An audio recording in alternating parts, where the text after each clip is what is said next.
அவர் எங்க இருந்து வராரா? உன்னதத்திலிருந்து வருகிறார். உன்னதத்தில் மகிமை, பூமியிலே சமாதானம். அவர் உன்னதத்திலிருந்து ஏன் வருகிறார் என்பதை குறித்துதான ஒரு புரிந்து கொள்ளுதல் நமக்கு தேவை. அவர் எல்லாரிலும் மேலானவர், பூமியில் இருந்துண்டானவன், பூமியின் தன்மை உடையவனாயிருந்து பூமி கடத்தவைகளை பேசுகிறான். பரலோகத்திலிருந்து வருகிறவர் எல்லாரிலும் மேலானவர். அப்புறம் நிறைய விஷயங்கள் சொல்லப்பட்டிருக்கிறது. பரலோகத்தில் உண்டானவர் பரலோகத்தை குறித்து பேசுகிறார், பரலோக செய்தி. பூமியிலிருந்து உண்டானவன் பூமிக்குரிய காரியங்களை பேசுகிறான். இப்போ என்ன அப்படின்னா, நாம் யார்? நாம் யாரா இருக்கிறோம்? கிறிஸ்து எதற்காக இந்த பூமிக்கு வந்து நம்மை மாற்றி இருக்கிறார், நாம் எப்படி மாறி இருக்கிறோம் என்பதை குறித்த ஒரு புரிந்து கொள்ளுதல் நமக்கு தேவை. முதல் காரியம், அவர் உன்னதத்திலிருந்து வந்திருக்கிறார். அவர் பூமியில் உண்டானவர் அல்ல. அவர் பரலோகத்திலிருந்து வந்தபடினாலே பரலோக செய்தியை நமக்கு கொடுத்திருக்கிறார். அதான் நற்செய்தி, குட் நியூஸ், காஸ்பல்.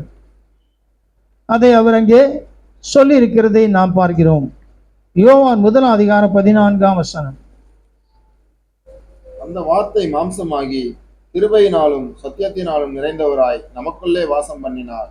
அவருடைய மகிமையை கண்டோம். அது பிதாவுக்கு ஒரே பேரானவருடைய மகிமைக்கு ஏற்ற மகிமையாகவே இருந்தது. ஆமா, அவருடைய மகிமையை கண்டோம். அது எப்படி இருந்ததுதான்? பிதாவுக்கு ஏற்ற விதமாய், பிதாவை போல என்று சொல்லி அங்கே சொல்லுகிறார். அந்த மகிமை எப்படிப்பட்டதா இருந்தது? 13.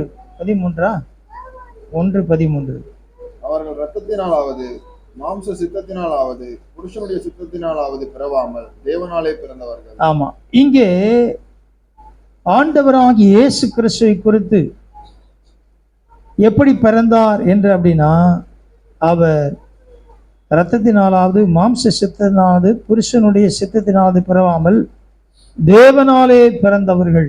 அவரும் தான் சேர்த்துக்கிறார் கிறிஸ்துவோடு கூட. அதான் முன்னால் உள்ள வசனத்திலே வாசிக்கிறோம். அந்த வார்த்தை மாம்சமானது. இந்த வார்த்தை என்ன செய்து? மாம்சமானது.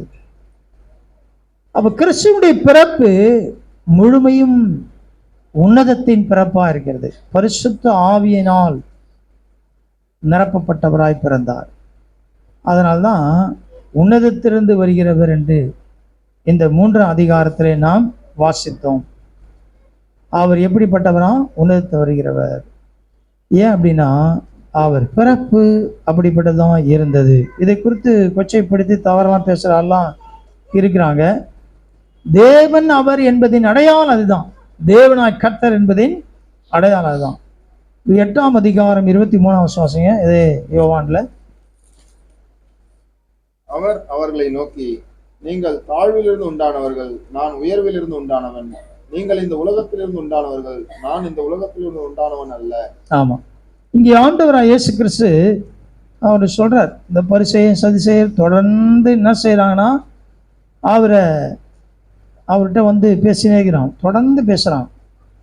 அப்போ வந்து எப்படியாகினும் அவரை எதனா செய்யணும், எதனா மாட்ட வைக்கணும், அவரை பிடிக்க வைக்கணும் அப்படின்னு அவர் ரொம்ப தெளிவாக சொல்றார். நீங்கள் தாழ்விலிருந்து உண்டானவர்கள், நான் உயர்விலிருந்து உண்டானவன்.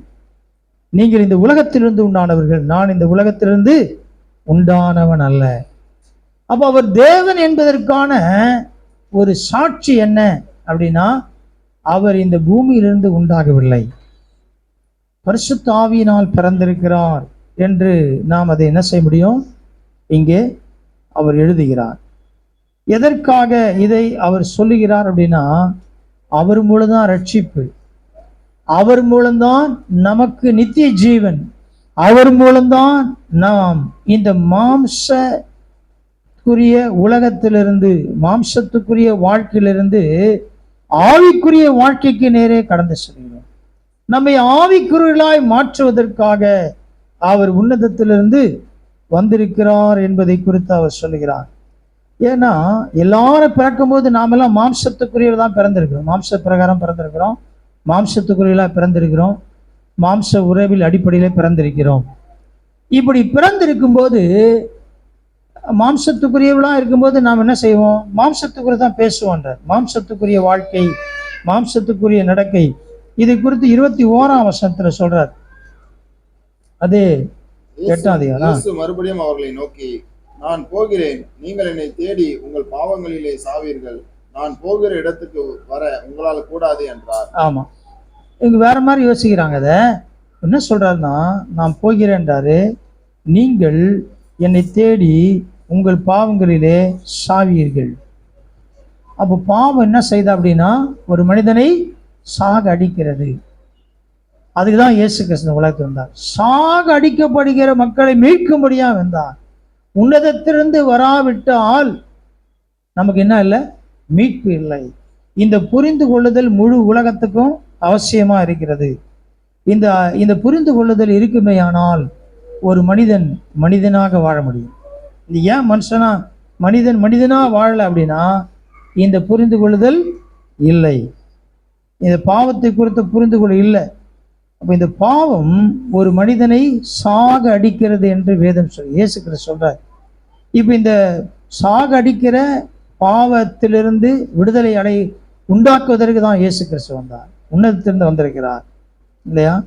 மத்தேயு 28:18 வாசிங்க. மத்தேயு 28:18. அப்பொழுது இயேசு சமீபத்தில் வந்து அவர்களை நோக்கி, வானத்திலும் பூமியிலும் சகல அதிகாரமும் எனக்கு கொடுக்கப்பட்டிருக்கிறது. ஆமா, அவர் உன்னதத்திலிருந்து வந்தபடியினால் அவர் சகல அதிகாரத்தையும் உடையவராய் இருக்கிறார். அதுதான் அடையாளம். இப்ப ஏன் இதெல்லாம் அவர் சொல்லணும் அப்படின்னா, இவர்களுக்கு ஒரு புரிந்து கொள்ளுதல், அவரை விசுவாசியாத மக்கள் விசுவாசிக்கும்படியாகவும் புரிந்து கொள்ளுதலுக்குள்ளே வரும்படியாகவும் அவர் சொல்றார். எனக்கு வானத்திலும் பூமியிலும் சகல அதிகாரம் எனக்கு கொடுக்கப்பட்டிருக்குது. ஏன் அப்படின்னா, வானத்தையும் பூமியும் அவர்தான் சிருஷ்டித்தார் இல்லையா? இயேசு கிறிஸ்து தான் அது என்ன பண்ணாரு? சிருஷ்டித்தார் என்று வேதம் நமக்கு போதிக்கிறது. அப்போ அந்த அவர் சிருஷ்டித்தவருக்கு தான் அது மேலே அதிகாரம் இருக்கிறது. இப்போ அந்த அதிகாரத்தை நமக்கு என்ன செய்திருக்கிறாரு? அவருடைய நாமத்தினால் நமக்கு தந்திருக்கிறார். நல்லா கவனிங்க. இப்போ இயேசு கிறிஸ்து முதல்ல பார்த்தோம், உங்கள் பாவங்களை சாவிங்கன்றாரு. அப்போ பாவத்திலிருந்து விடுதலையாக்கும்படி வந்தார். ரெண்டாவது, அதிகாரத்தை கொடுக்க முடியும். யாருக்கு இந்த அதிகாரம் அப்படின்னா, யார் பாவத்திலிருந்து மீட்கப்பட்டிருக்கிறார்களோ, கிறிஸ்துவை விசுவாசித்து விடுதலை அடைந்திருக்கிறார்களோ, அவர்களுக்கு அவர் என்ன செய்யறாரு? அதிகாரம் கொடுக்கிறார். எல்லாவற்றின் மேல் அதிகாரத்தை கொடுக்க. இந்த உலகத்துக்குரிய காரியங்கள் நம்மேல் பலன் செய்ய முடியாதபடி அவர் அதிகாரத்தை உடையவராய் நமக்கு அதிகாரம் கொடுக்கிறார். இப்ப யோவான் 1:5 வாசிங்க. யோவான் அவரை குறித்து சாட்சி கொடுத்து, எனக்கு பின் வருகிறவர் எனக்கு முன் இருந்தவர், ஆகையால் அவர் என்னிலும் மேன்மையுள்ளவர் என்று நான் சொல்லி இருந்தேனே, அவர் இவர்தான் என்று சத்தமிட்டு கூறினார். ஆமா, யோவான் ஸ்நானகன் என்ன செய்யறாருன்னா, அவர் குறித்து சாட்சி கொடுக்கிறார்.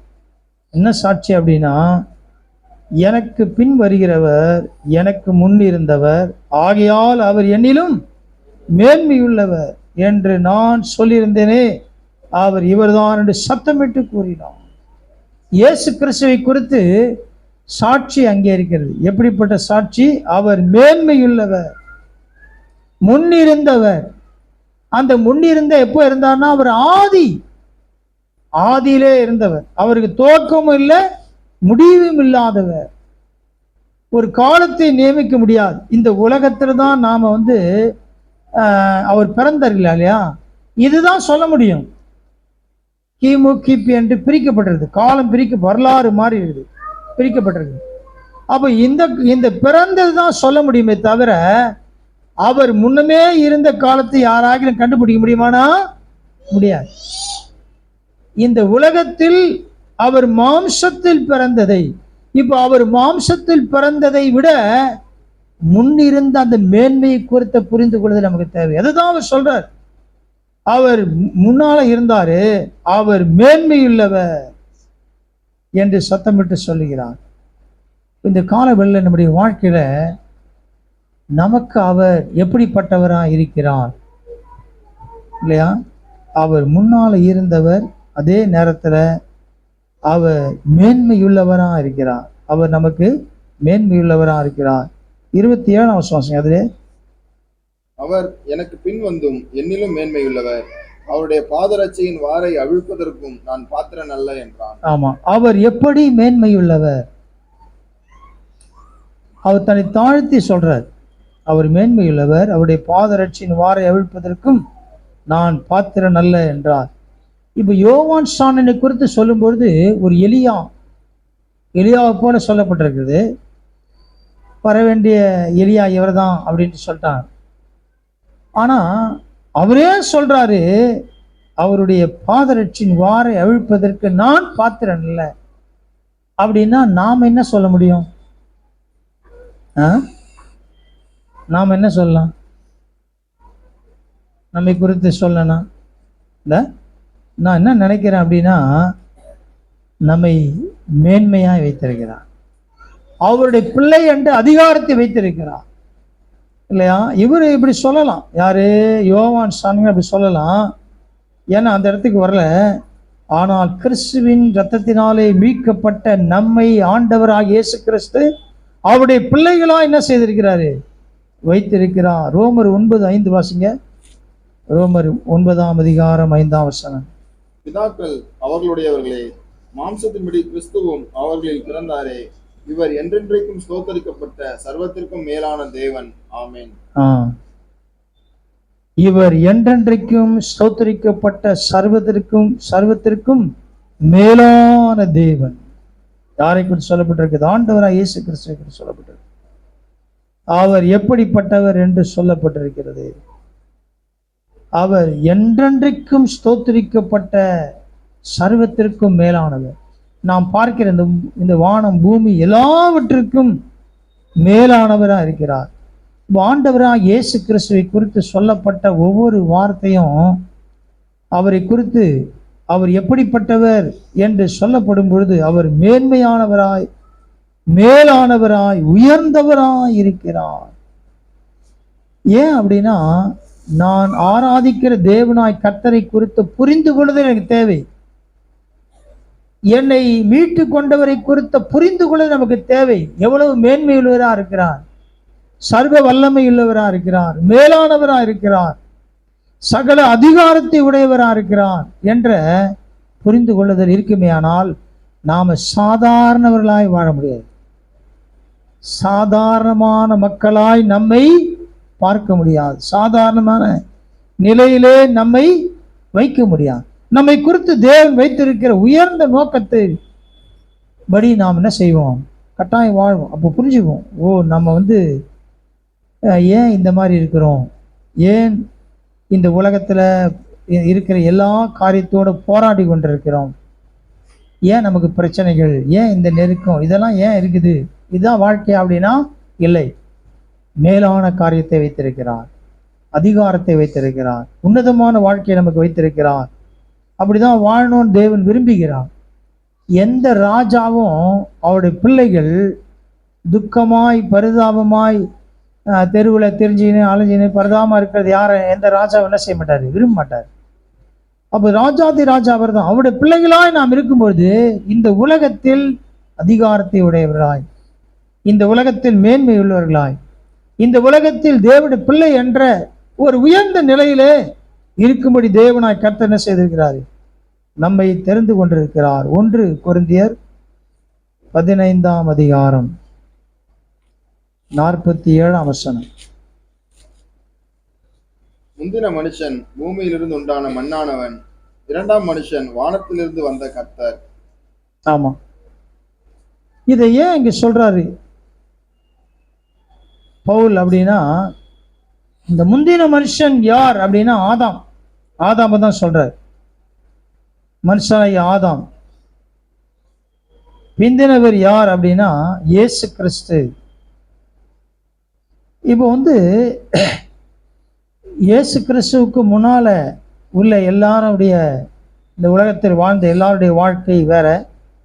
கிறிஸ்துவின் மரணத்துக்கு பிறகு உயிர்த்தெழுதலுக்கு பின்பு அவர் இரத்தத்தினால் மீட்கப்பட்டவருடைய வாழ்க்கை வேற. அவர்களுக்கு இந்த அதிகாரம், இந்த நாமம் எதுவுமே என்ன செய்யல, கொடுக்கப்படவில்லை. ஆனால் நமக்கு அவருடைய பிள்ளை என்ற அதிகாரத்தை அவர் நமக்கு தந்திருக்கிறார். இப்போ அவங்க பார்க்கும்போது என்ன நினைப்பாங்க, உங்களுக்கு எவ்வளவு உயர்ந்த ஸ்தானத்தை வைத்திருக்கிறார் தெரியுமா அப்படின்னா என்ன சொல்லுவோம், நானே பரதாம வாழ்ந்திருக்கிறேன், எதுவுமே தெரியல, இல்லை அதை குறித்த ஒரு புரிந்து கொள்ளுதல் இல்லாமல் இருக்கிறேன், அப்படியா? இல்லை. அப்போ நாம் தொடர்ந்து தேவனுடைய வசனத்துக்குள்ளே வரும்பொழுது, வாசிக்கும் பொழுது, தியானிக்கும் பொழுது, தேவனாய் கர்த்தர் நமக்கு வைத்திருக்கிற ஆவிக்குரிய மேன்மையான அனுபவங்களை நான் உடையவர்களாக என்ன செய்ய முடியும், மாற முடியும். இங்க அவர் சொல்றாரு, முந்தின மனுஷன் பூமியில் இருந்து உண்டானவன், மண்ணானவன், இரண்டாம் மனுஷன் வானத்திலிருந்து வந்த கர்த்தர்.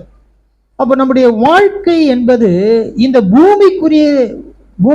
பூமியில வாழ்ந்தாலும் கூட பூமிக்குரியதா இருக்கிறதா அல்லது உன்னதத்துக்குரிய ஆசீர்வாதத்தோடு வாழ்கிறோமா, அந்த புரிந்து கொள்ளுதல் தேவை. ஆண்டவராக இயேசு கிறிஸ்து இந்த பூமியில வாழ்ந்தார். ஆனா அவர் உன்னதத்துக்குரிய நிலையில வாழ்ந்தார். உன்னதத்துக்குரிய சகல அதிகாரத்தோடும் சகல மேன்மையோடு வாழ்ந்தார். அதை ஆண்டவராய் கர்த்தர் நமக்கு வைத்திருக்கிறார். நாம் இந்த பூமியில வாழ்ந்தாலும் நாம் மண்ணானவர்கள், பூமிக்குரியவர்கள், பூமிக்குரிய வாழ்க்கை வாழ வேண்டும் என்று விரும்பக்கூடாது. கிறிஸ்து எவ்வளவு மேன்மையாய் உன்னதமான சகல அதிகாரமுள்ள ஒராய் இங்கு வாழ்ந்தாரோ அதுபோல என்னை அவர் என்ன செய்திருக்கிறார், அவருக்கு பதிலாக வைத்திருக்கிறார். அந்த அதிகாரமுடைய வாழ்க்கையை வைத்திருக்கிறார். மேன்மையுள்ளெல்லாம் வைத்திருக்கிறார். பாவத்தின் மேல் ஜெயத்தை எப்படி அவர் பெற்றாரோ அதே போல் எனக்கும் அதை வைத்திருக்கிறார். எப்போ நான் அதை பெற்றுக்கொள்ள முடியும் அப்படின்னா, வார்த்தை, தேவனுடைய வார்த்தையை கேட்டு தேடும் பொழுது, கீழ்ப்படியும் பொழுது நாம் அதை என்ன செய்ய முடியும், பெற்றுக்கொள்ள முடியும். அந்த பிந்தின ஆதாம் இயேசு கிறிஸ்து, முந்தின ஆதாம் அவர் என்ன செய்யறாருன்னா விழுந்து போனார். அவரிடத்தில் நாம் ஒன்றையும் பெற்றுக்கொள்ள முடியாது. ஆனால் பிந்தின ஆதாமை கிறிஸ்துவிடத்தில் நாம் என்ன செய்ய முடியும், பெற்றுக்கொள்ள முடியும். அவர் மண்ணானவன் என்று வேதம் சொல்லுகிறது. முந்தின ஆதாம் யார் அப்படின்னா மண்ணானவன். பிந்தின ஆதாம் மண்ணானவர் அல்ல, உன்னதத்துக்குரியவராக இருக்கிறார். அப்போ அவரிடத்தில் அவருடைய சந்ததி தான் வரும். அவரால் இல்லை, கிறிஸ்துவினால் பிறந்தவர்களாக இருக்கிறோம். கிறிஸ்துவினால் பிறப்பிக்கப்பட்டவர்கள். ஒருவன் கிறிஸ்துவுக்கு இருந்தால் புது சிருஷ்டியா இருக்கிறான். பழையவெல்லாம் ஒழிந்து போன எல்லாம் புதிதாயின என்று வேத்து வாசிக்கிறோம். அப்போ நாம் ஒரு புதிய ஜீவியம் செய்யும்படியாய், புது சிருஷ்டியாய், புதிய பிறப்பாய் நாம் என்ன செய்கிறோம், மாறுகிறோம். அப்போ மாறிட்டு அப்படியே குழந்தைகளாகவே அல்லது மண்ணுக்குரிய இந்த பூமிக்குரிய வாழ்க்கையை வாழ்ந்து முடிக்கும்படி தேவன் நம்மை தெரிந்து கொள்ளவில்லை. நாம் கொஞ்சம் கொஞ்சமாக என்ன செய்ய, இந்த பக்கம் வந்துடணும், மேன்மையான அனுபவத்துக்குள்ளே வர வேண்டும். யோவான் 6:33 வாசிங்க.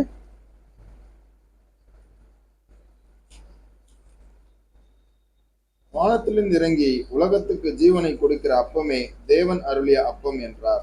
ஆமா, இங்கேயும் அவர் தெளிவா சொல்றார், வானத்திலிருந்து இறங்கி. ஏன் அடிக்கடி இதை சொல்றார் அப்படின்னா, அவரை ஏற்றுக்கொள்ளவில்லை. இயேசு கிறிஸ்துவை வானத்திலிருந்து உன்னதமானவர், மேன்மையானவர் என்ற புரிந்து கொள்ளுதல் அவளுக்கு இல்லை, ஏற்றுக்கொள்ளவும் இல்லை. அதனால தான் அவர் என்ன செய்ய வேண்டியது, எப்படி ஆகிலும் அவர்களுக்கு வெளிப்படுத்த வேண்டியிருக்கிறது. இப்போ அவர் எல்லாம் சொல்ல வேண்டிய விதத்தில் எல்லாம் சொல்லிட்டாரு. ஏற்றுக்கொள்வதோ ஏற்றுக்கொள்ளாதோ அவருடைய விருப்பம், பவர் ஆஃப் சூஸிங், தேர்ந்தெடுத்து அவன் கையில் கொடுத்துட்டார். இப்போ நீங்கள் ஒரு காரியத்தை புரிஞ்சுங்க, ஆண்டவர் நமக்கு வேதத்தை கொடுத்திருக்கிறார் இல்லையா, பரிசுத்த ஆவியை தந்திருக்கிறார். பரிசுத்தார் மூலமாக வேதத்தை நாம் என்ன செய்ய முடியும், தெளிவாக புரிந்து கொள்ள முடியும். இப்போ நாம் வேதத்தை தெளிவாக புரிந்து கொண்டு உன்னதத்துக்குரிய வாழ்க்கை வாழும்படியாய் தேவன் நமக்கு என்ன செய்திருக்கிறார், எல்லாம் செய்திருக்கிறார். இது எல்லாருக்காகவும் கொடுக்கப்பட்டிருக்குது, எல்லாருக்காகவும் தான். யாருமே நான் எனக்கு தெரியல சொல்லவே முடியாது. நான் குறைவா இருக்கிறேன், எனக்கு தெரியல, எனக்கு புரிந்து கொள்ள முடியல சொல்லவே முடியாது. ஏனென்றால் பரிசுத்த ஆவியானவர் சபைக்காக பொதுவாக கொடுக்கப்பட்டிருக்கிறார். வேதம் பொதுவாக எல்லாருக்கும் கொடுக்கப்பட்டிருக்கிறது. இந்த திரும்ப வசனத்தை வாசிங்க. 6:33. வானத்திலிருந்து இறங்கி உலகத்துக்கு ஜீவனை கொடுக்கிற அப்பமே தேவன் அருளிய அப்பம் ஆமா. என்றார். ஆண்டவராக இயேசு கிறிஸ்துவை சொல்லும்போது அவர் வானத்திலிருந்து இறங்கி யாருக்கு? உலகத்திற்கு ஜீவனை கொடுக்கிற, உங்களுக்காகவும் எனக்காகவும் முழு உலகத்துக்காகவும் ஜீவனை கொடுக்கிற அப்பமா இருக்கிறார். இதை இந்த அப்பம் இல்லையா, அவர் அப்பமாய் தன்னை சொல்றார்னா ஜீவ அப்பம் நானே என்று சொல்லுகிறார். இது நம்ம எப்பொழுதுமே எழுத்தின்படியா எடுத்துக்கொள்ளக்கூடாது. மணவாளன் மணவாட்டி, கிறிஸ்து எனக்கு மணவாளனா இருக்கிறார், நான் மணவாட்டியா இருக்கிறேன்னா எழுத்தின்படியா எடுத்துக்கொள்ளக்கூடாது, ஆவிக்குரிய அர்த்தத்தில் சொல்லப்படுறது. அப்ப இங்கேயும் ஆவிக்குரிய அர்த்தத்தில் சொல்லப்பட்டிருக்கிறது, ஆவிக்குரியபடி எடுத்துக்கணும். அவருக்கு சொல்லப்பட்டது ஜீவ அப்பம் நானே என்று சொல்லுகிறார் இல்லையா. இந்த அப்பத்தை தேவன் அருளிய அப்பமா இருக்கிறது. அதன் பிறகு நிறைய கேள்விலாம் கேட்குறாங்க. இது எல்லாருக்குமாய் கொடுக்கப்பட்டிருக்கிறது, நல்லா புரியுங்க, எல்லாருக்குமாய் கொடுக்கப்பட்டிருக்கிறது. ஜீவப்பமாய் கிறிஸ்துவை நாம் புசிக்கும் பொழுது நாம் என்ன செய்கிறோம்? கிறிஸ்துவை போல மாறுகிறோம். எபேசியர் 1:21 வாசிங்க. எபேசியர் 1 21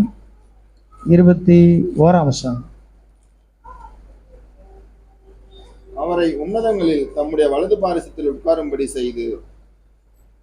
இப்போ அவர் உன்னதங்களிலிருந்து, இப்போ இங்க பவுல் என்ன எழுதுறாருன்னா, உன்னதங்களில் தம்முடைய வலது பாரிசத்தில் உட்காரும்படி செய்து எல்லாவற்றையும் அவருடைய பாதம் கீழ்ப்படுத்தி எல்லாவற்றையும் அவற்றால் நிரப்புகிறவருடைய நிறைவாகிய சரீரமான சபைக்கு அவர் எல்லாவற்றுக்கும் மேலான தலையாக தந்திருந்தார். சரீரமாகிய சபைக்கு அவர் தலையா இருக்கிறார்.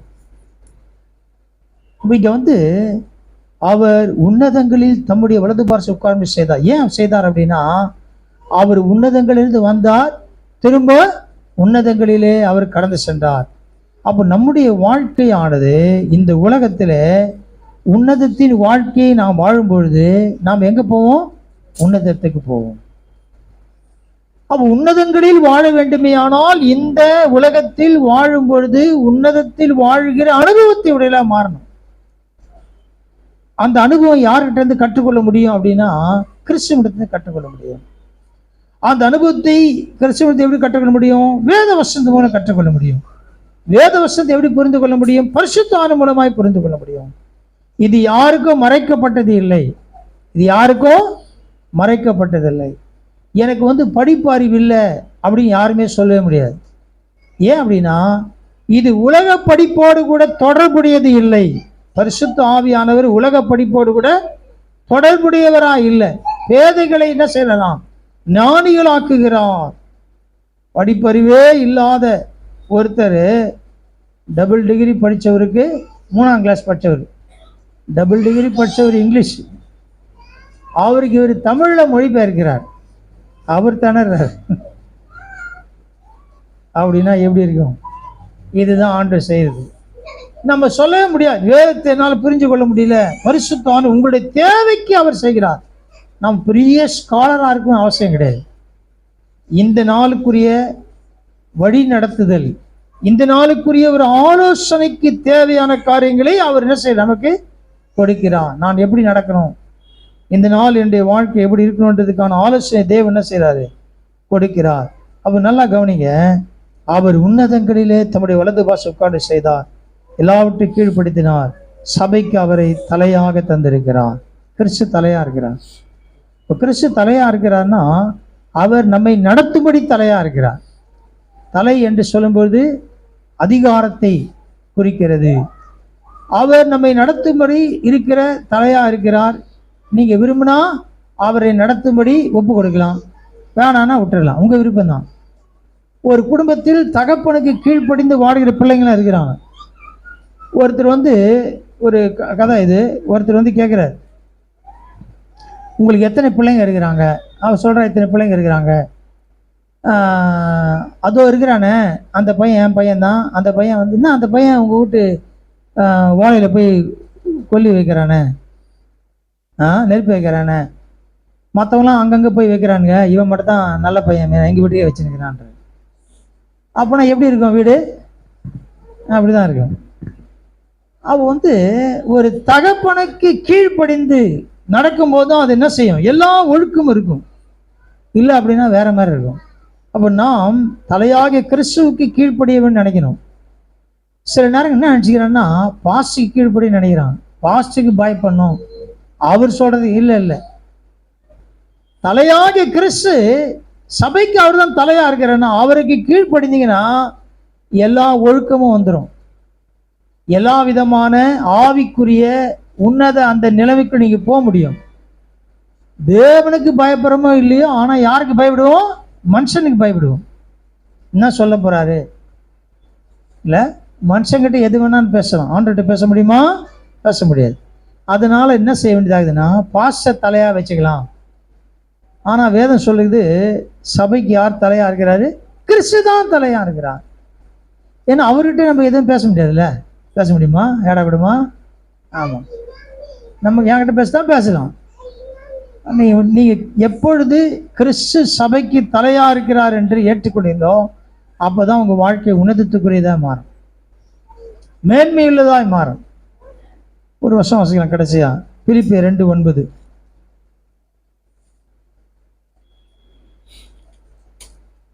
ஆதலால் தேவன் எல்லாவற்றுக்கும் மேலாக அவரை உயர்த்தி.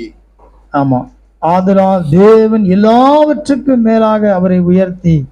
நீங்க நல்லா கவனிச்சு பார்த்தீங்கன்னா இதற்கு ஒரு காரணம் இருந்துச்சு. தேவன் ஏன் உயர்த்தினா ஒரு காரணம் என்னன்னா, சிலுவையின் மரண பரியந்தம் தம்மை என்ன செய்தாரு? தாழ்த்தினார், கீழ்ப்படிந்தார்.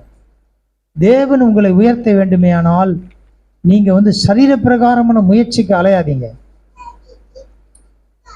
நாம் செய்ய வேண்டிய ஒரே ஒரு காரியம்னா தேவ சமூகத்தில் என்னை தாழ்த்த வேண்டும், தேவ சமூகத்தில் தாழ்த்த வேண்டும். இரண்டாவது, கீழ்ப்படிய வேண்டும். ஒவ்வொரு வசனத்துக்கும் நான் கீழ்ப்படிவேன் என்று உங்களை தாழ்த்தும் போது தேவன் உங்களை நிச்சயம் என்ன செய்வார்? உயர்த்துவார். வேதம் சொல்லுகிறது, வேதம் எழுதுற அவருடைய பலத்த கரங்களை அடங்கிருங்க, ஏற்ற காலத்தில் உயர்த்தும்படிக்கு. எல்லாருடைய வாழ்க்கையிலும் ஒரு ஏற்ற காலத்தை தேவன் என்ன செய்திருக்கிறாரு? வைத்திருக்கிறார். உங்களை உயர்த்தும்படி விரும்புகிறார். நீங்க அதை விசுவாசிக்கணும். நீங்க வேற எந்த பிரயாசம் பட வேண்டிய அவசியம் இல்லை. நீங்க முதல்ல விசுவாசிக்க வேண்டும், தாழ்மையோடு கூட கீழ்ப்படிய வேண்டும். தாழ்மை இருக்கிறதா என்பதை குறித்து நாம் எப்படி புரிஞ்சுக்கலாம்னா, கீழ்ப்படுகிற இடத்துல என்ன இருக்கும்? தாழ்மை இருக்கும். கோபம் இருக்கிற இடத்துல பெருமை இருக்கும். தனியா இருக்காது. பெருமை தனியா இருக்காது, கோபம் தனியா இருக்காது. பெருமை இருந்துச்சுன்னா கட்டாயம் கோபம், கோபம் இருந்தால் கட்டாயம் பெருமை இருக்கும். ஆனால் யார் தாழ்த்துகிறார்களோ அவங்க நம்பலாம், கட்டாயம் கீழ்ப்படிவாங்க. நம்ம தேவ சமூகத்தில் தாழ்த்தும் போது மாத்திரமே கீழ்ப்படிதல் வருகிறது, கீழ்ப்படிதலை கற்றுக்கொள்கிறோம். நீங்க தேவனுக்கு கீழ்ப்படிய பாருங்க, கர்த்தர் நிச்சயமா உங்களை உயர்த்த உண்மையில் இருக்கிறார். எப்படி இயேசு கிறிஸ்து இந்த உலகத்துக்கு வாழ்ந்த நாட்டில் அவர் உன்னதத்திலிருந்து உன்னதத்திலே அவர் உயர்த்தப்பட்டது போல நம்முடைய வாழ்க்கையிலும் கூட எல்லாவற்றையும் நமக்கு கொடுத்துட்டு போயிருக்கிறார். இந்த உலகத்தில் நான் சாதாரண ஆளாய் வாழ விரும்பவில்லை, ஒரு மேன்மையான வாழ்க்கை. ஏன் அப்படின்னா, இங்கே ஒரு மேன்மையான ஆவிக்குரிய ஜீவியம் செய்யும்போது மாத்திரமே அங்கே நமக்கு ஒரு சிங்காசனத்தை தேவன் வைத்திருக்கிறான். அங்கே உன்னதத்தில் நமக்கு ஒரு இடத்தை வைத்திருக்கிறான். சொல்லிட்டு போயிட்டார், நான் ஒரு ஸ்தலத்தை ஆயத்தம் பண்றேன் அப்படின்னு. ஒரு ஸ்தலத்தை நமக்காக என்ன செய்வார்? ஆயத்தம் செய்து கொண்டிருக்கிறான். கட்டாயம் என்ன செய்ய ஒரு நாள் நடக்கும். அப்போ நம்முடைய வேலை என்ன, என்னுடைய தேவை என்ன அப்படின்னா, இந்த உலகத்தில் கிறிஸ்துவை போல அந்த மேன்மையான மகிமையான வாழ்க்கை, உன்னதத்துக்குரிய வாழ்க்கை. நம்ம உலகத்தான் வாழுகிறோம், ஆனால் அதே நேரத்தில் நான் உலகத்தானை போல் என்ன செய்யக்கூடாது? வாழக்கூடாது. பூமிக்குரியது போல வாழுதல் அல்ல, பரலோகத்துக்குரியவர்களை போல வாழ வேண்டும்.